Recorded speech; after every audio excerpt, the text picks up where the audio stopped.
Hello everyone. Nako diri karon sa uma.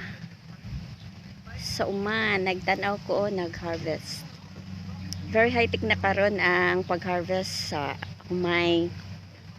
Last 14 years ago dili pa ingani tao pa ang mag-harvest.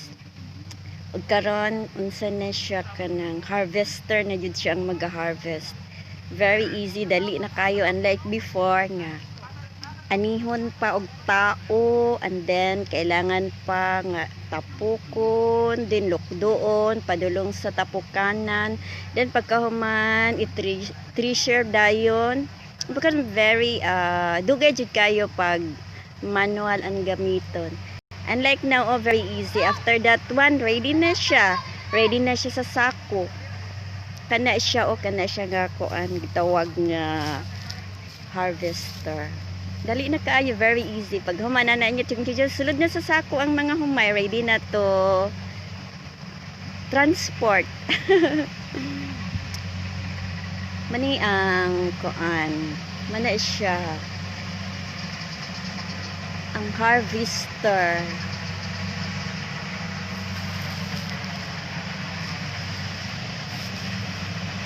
Dali ra kaayo. It takes pila lang ka oras mag-ani. Ready na siya.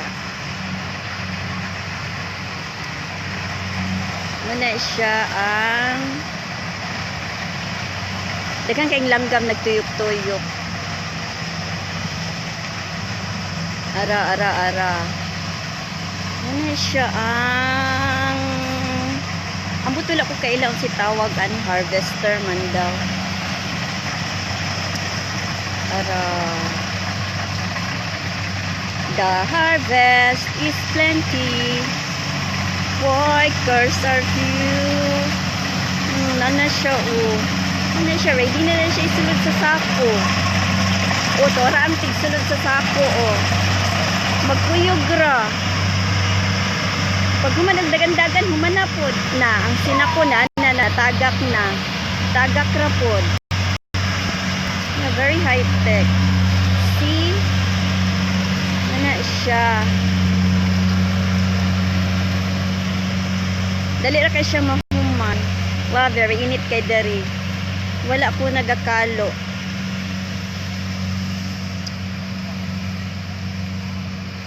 Dali ra kay siya nag-ani, gadget ra kaayo. Wow, very init na diri nga side.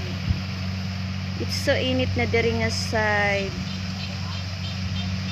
The harvest is plenty. Asan siya nga? Workers are few. Come, let us go to the field. Nagapainit di ko diri nga side mga higala. Very init. Karon, I will say bye-bye. Kaya very init na.